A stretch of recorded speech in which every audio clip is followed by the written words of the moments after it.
Guys নমস্কার।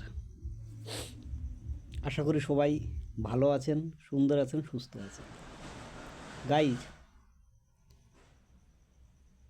মানুষের জীবন ভুলে ভরা, হয়তো কারো নয়, কিন্তু আমার জীবনটা হচ্ছে ভুলে ভরা। কেন বলছি ভুলে ভরা?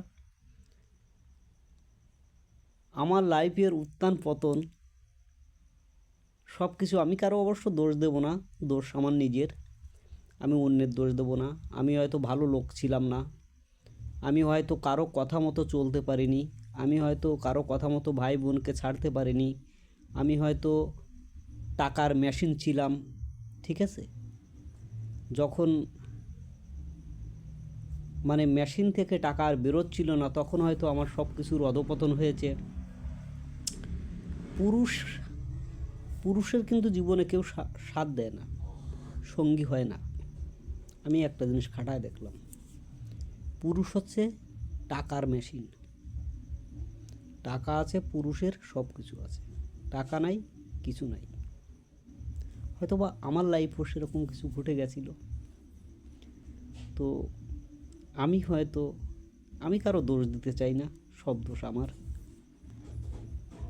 তবে হ্যাঁ, আমি পারি নাই অনেকের কথা মতো চলতে, কারো বাগদত্ত হয়ে থাকতে, কারো অধীনী হয়ে থাকতে। কারণ আমি স্বাধীন চেতা লোক।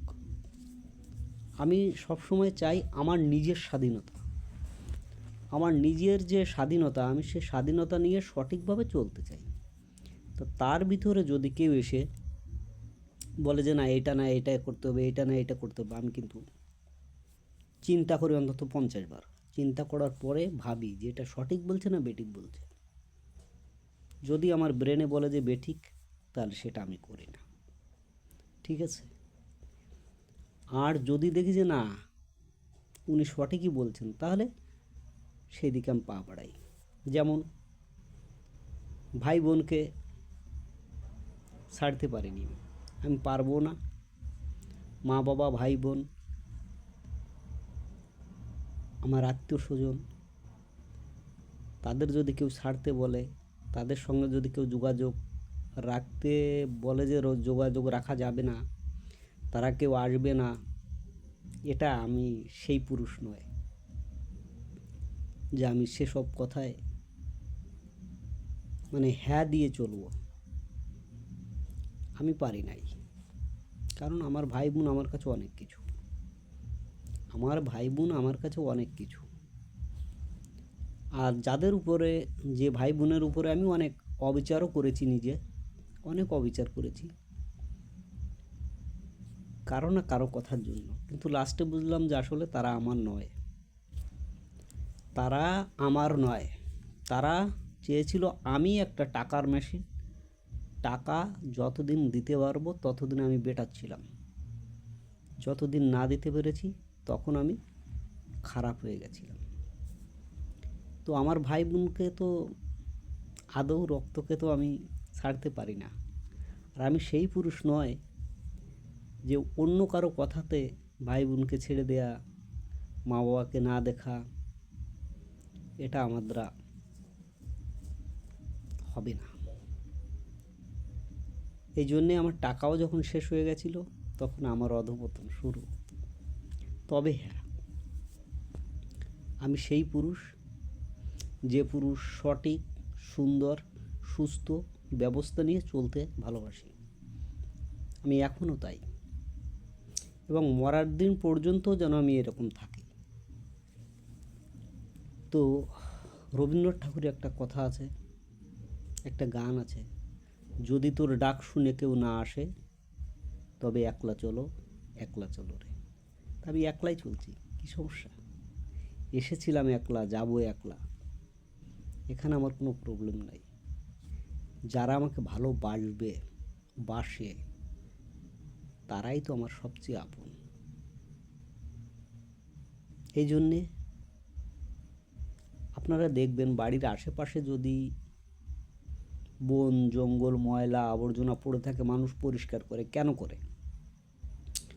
বাড়িটা যাতে দেখতে ভালো দেখা যায়, একটা লোক চলতে গেলে দেখে যে না রে এই বাড়িটা পরিষ্কার পরিচ্ছন্ন আছে, ঘর নেই দরজা নেই তাতে কী সমস্যা, কিন্তু পরিষ্কার পরিচ্ছন্ন, মানে মানুষের দৃষ্টিতে যাতে যেটা ভালো লাগে সেটা ভালো হয়। তো আমিও আমার জীবন থেকে কিছু ঘাস, জঙ্গল, খড় কুটা, ময়লা আবর্জনাকে বিদায় দিয়েছি। তো বিদায় দিয়ে এখন আমি ভালো কিছু নিয়ে আছি, যে ভালোটা আমার লাইফের ভবিষ্যৎ হয়ে দাঁড়াচ্ছে, যে ভালোটা আমাদের ভবিষ্যৎ হয়ে দাঁড়াচ্ছে। কিন্তু যে আবর্জনাগুলো, ওই আবর্জনাগুলো তো আমি আর ফিরিয়ে আনতে পারবো না গাইজ, এটা পসিবল নয় আমার পক্ষে বিশেষত। তো আমি সেই পুরুষ, যে পুরুষ কোনো অন্যায়ের পক্ষপাতী নই, ছিলাম না, থাকবো না। আমি যে কয়দিনই বাঁচি আমি যেন সুস্থভাবে বাঁচতে পারি, এটা হচ্ছে আমার ভগবানের কাছে চাওয়া।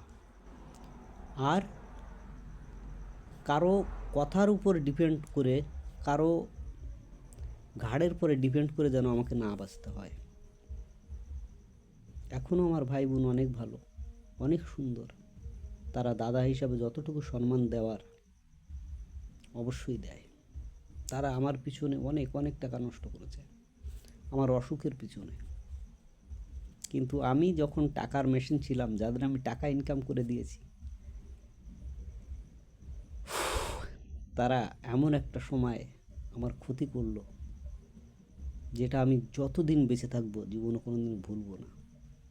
আর তাদের তো কোনো প্রশ্নই ওঠে না, কোনো প্রশ্নই ওঠে না আমার আবার সেই ময়লা আবর্জনা কুড়িয়ে কুড়িয়ে কুড়িয়ে কুড়িয়ে স্তূপ করার।